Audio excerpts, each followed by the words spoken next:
In this video, we'll be looking at proofreading techniques and how to deal with the grammar police. Okay, so first off, when you are preparing to proofread your paper, and this should be done in maybe your third or fourth drafts. So your first draft, you just want to get it out there on the page, and the second draft, you go through your essay and you're looking at if it makes sense and if there's logic in it, and you move things around. You really shouldn't be going in and cleaning up the punctuation or the grammar and proofing it until you're really at the end draft or one of the other drafts after you've organized it. This is because as you're organizing it, you're writing it, you're adding things, and you can make new mistakes. So if you're spending time proofing it before you finish organizing it, you're going to have to proof it again, and so you don't want to waste time like that. Okay, so just invent it first, create it, arrange it, clean it up, make it logical, and then we start looking at cleaning it up and proofreading. Once you've successfully constructed the logic of your paper. Okay, so first off, you should prepare mentally. Consider these needs. Concentration. Choose a place to where you work, where you can work and focus. All right, so if you're in your bedroom and you're laying on your bed and you're working like that, it's too easy to fall asleep. You might want to choose a place, if you're going to work, that's specifically for work.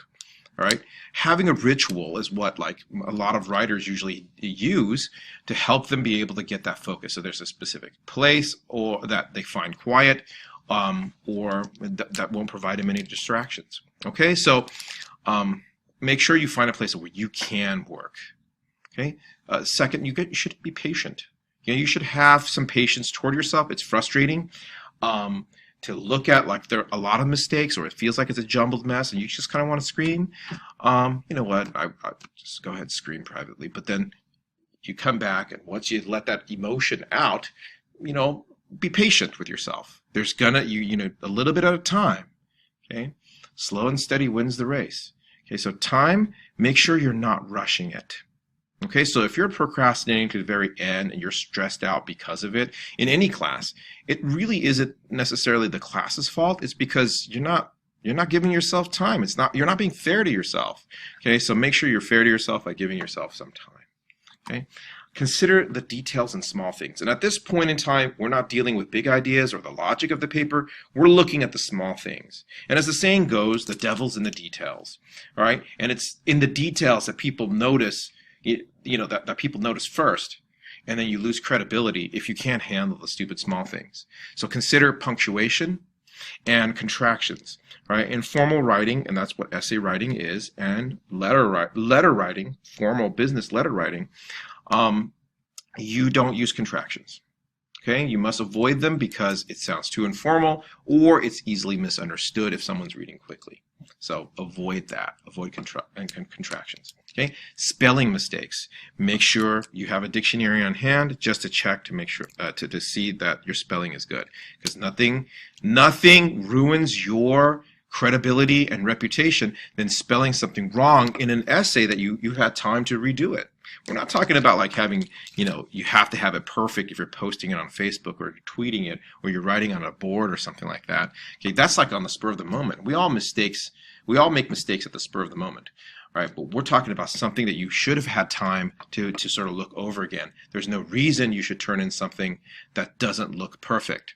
All right, especially when you've had a good amount of time to work on it. Okay, there's no excuse.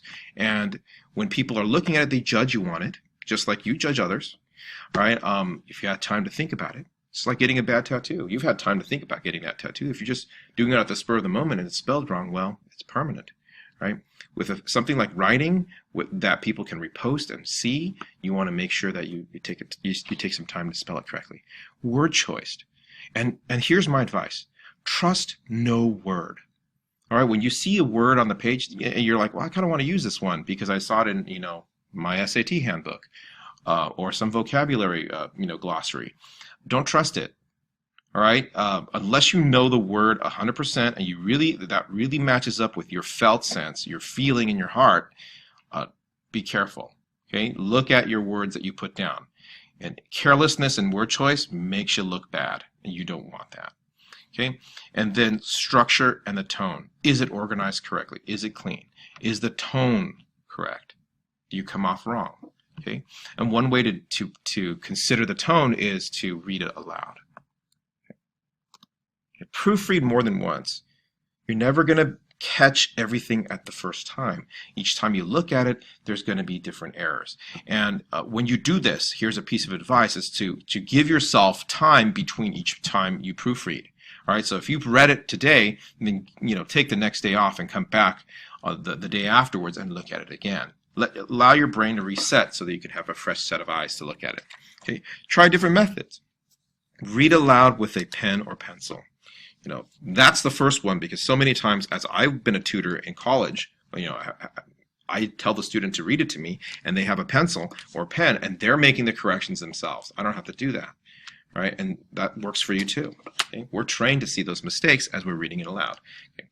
Have someone else read it aloud to you as you edit. Okay, that also works.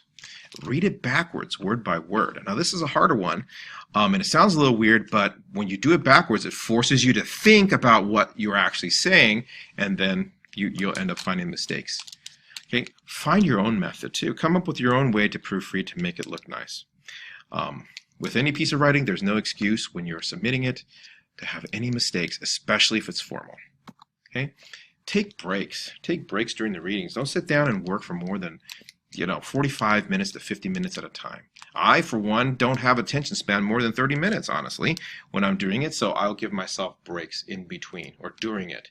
Okay? And then give yourself breaks in between readings. So each time you're looking at your essay to fix it, give yourself a day or two between it. If you have more time, the best for me that I found, if I had a month to work on it, is I write it in the first week, take the week off, and come back the third week to look at it, and then to look at the things myself. All right? And during the second week, you can have someone else look at it or read it to you, and then you make corrections. But yeah, make sure you have breaks, because it's work, right? It's not fun. And for some people, they might find it fun, but it's really a task to do. And most writers will tell you that it is. And it takes a long time. They spend most of their time editing. Okay? Creating it, not as long as editing. Editing is almost like twice as long or more. Okay? Care. You will need to care about your work and the quality more than other people do. It's your creation, and you have to own it. Right? If you don't care about it, then why should anybody else? So really consider that when you're proofreading it. You have to care more about your essay. And remember, you're not writing it for anyone else. You're writing it for yourself, and it's what you are actually creating and saying. Okay? So a lot of students say, well, I did this for you. You don't need to do it for me. I've written enough essays in my life, and I'm still writing essays. You don't need to do it for me. You have to do it for yourself. Okay? As part of your learning, as part of your growth.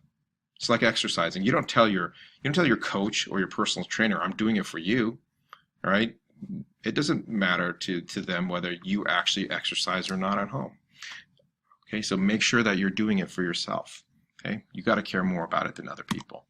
And then here are my sources for some of the information that I put on this presentation.